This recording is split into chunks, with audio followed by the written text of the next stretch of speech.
Hey everybody, it's Lindsay and I'm here today to share with you how you can do some embossing with your dye ink. Now I'm using the Misty as my stamp positioner today. You can use a different stamp positioner, just a plain acrylic black will do it too, whatever is going to work for you. I'm using the brand new Two Paper Divas Anchor the Soul stamp set, and I've just pulled out this sentiment on the very top, and I have lined this up in the top portion of a piece of white cardstock that measures 4 inches by 5¼ inches.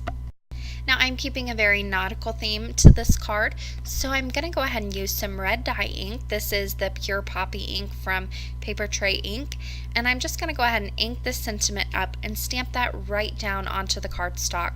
Now I'm going to do this a couple times. This is a brand new stamp, never been used, so I want to go ahead and get a really good impression with it. So using the Misty allows me to stamp right over that again for a second time, and it lines up perfectly. So I'll go ahead and stamp this down again, give it a nice firm press, and then I'm ready to move on and stamp over this again. But first I want to go ahead and just use whatever you have on hand to wipe off your stamp. Just make sure it's good and clean and dry as well. So I'll go ahead and bring a dry cloth in and just dry this down. I'm also using my hand a little bit, you can see, to make sure it's nice and dry and no water or any residue from the baby wipe is left on there. Now I'm going to use Versamark for my embossing ink.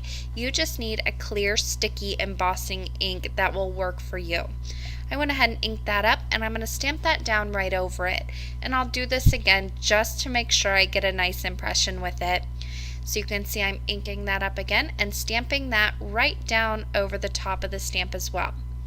Now I'm bringing in some clear embossing powder. This is Stampin, nothing special. And I'll just sprinkle that right over the top of the embossing ink. Go ahead and tap off all the extra. You can use a small paintbrush if you get any little stray flecks that you need gone. That really works well. So I'll go ahead and make sure this is nice and covered with my embossing powder, and then I can bring in my heat tool. I let mine heat up for about 20-30 seconds before I bring it to my paper, just to make sure it's good and hot. I can bring it over and I can start melting all of that clear embossing powder. Now what this is going to do is it just makes it look like you've used a red embossing powder, but all you have is your clear ink, and we all have a ton of dye inks. I know I do, and this just saves me the space of storing a lot of different colors of embossing powder. And plus, my daughter loves to play in them, so as soon as she can get her hands on some, they're dumped on the floor. So I don't like to keep a whole lot of embossing powders around. There you can see now I've got a nice red embossed image ready to go on my card, but I've used dye ink. Now I need to mask this off in order to do some more stamping, so I'm using a circle die that is just a little bit bigger than that sentiment, and I'm cutting some masking paper with it. This is going to allow me to mask off a circle around that sentiment. I'm also using that same circle die and one that is slightly larger, and I just nested that right inside the larger one, and I will tape that down and run that through my die cutting machine for a frame. I won't use that right now, but I wanted to get all of my die cutting out of the way so I don't have to pull out my die cutting machine again. I went ahead and placed that mask down, and then I'm just going to use this anchor stamp. I've loaded it onto an acrylic block. I prep my cardstock with an embossing bag, and then I'm inking this up with Versamark ink. I'm going to go ahead and just repeatedly stamp this around that sentiment. You want to make sure you have some overhanging that circle mask, just because that's going to really give the illusion like this has more than one layer to the card, but really you're only keeping it very simple, not a lot of layers to this card. It also really just helps bring the focal point right to that sentiment, which is such a beautiful sentiment. And also you've embossed it, so because you're using your Versamark ink and you're going to emboss these as well, it really keeps with the whole theme of the card to have everything embossed. So I'll go ahead and continue stamping some of these, and I just want to make sure that these are really random, there's not a pattern to them, and also that I have some overhanging that circle mask and also hanging off all of the edges as well. And that just makes it look like you've made your own pattern paper, but really you've just stamped it out, and you're going to emboss this also. So I'm using silver embossing powder from Stampin' Up. You can use gold here, you could use silver as well, whatever works for you.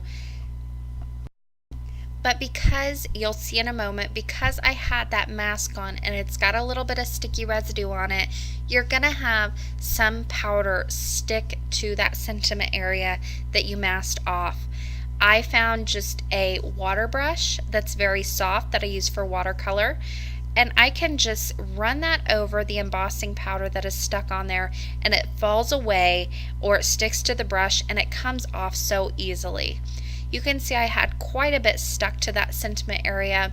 It took me about maybe a minute or two to get all of this off, and not really a whole lot of work or a steady hand. So I'm just going to go ahead and continue to brush all of that powder off, and then I will heat set all of these anchors.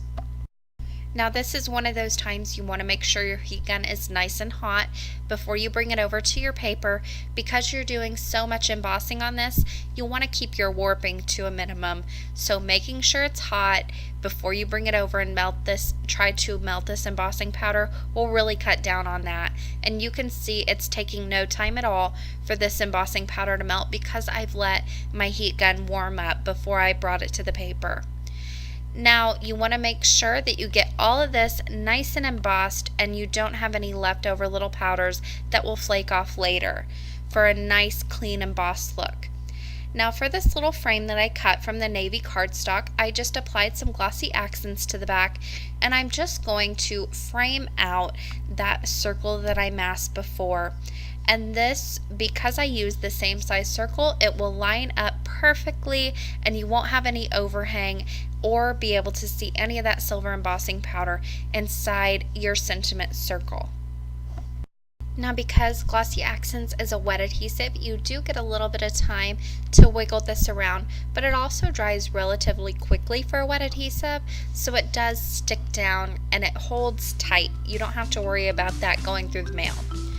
So now to put this card together, I'm just using a piece of fun foam cut slightly smaller than that white panel. I'm adhering it to the back of it.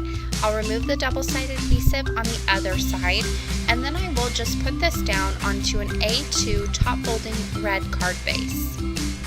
Now I kept this card very clean and simple because I will be using this as a sympathy card. These are one of the hardest cards to make, I think, for any card maker, but I thought this design really lent itself to a sympathy card, and also the stamp and the sentiment is beautiful and just perfect for one. I hope that I have shown you guys how you can use some of your dye inks to create an embossed look on your card, and as always, I will leave you guys with just a few pictures.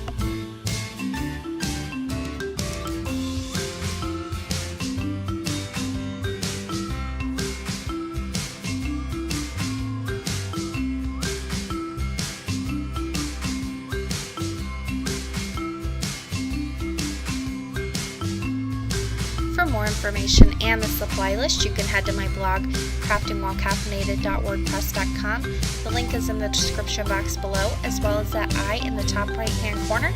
That will get you there too. Thank you guys so much for watching today, and happy crafting!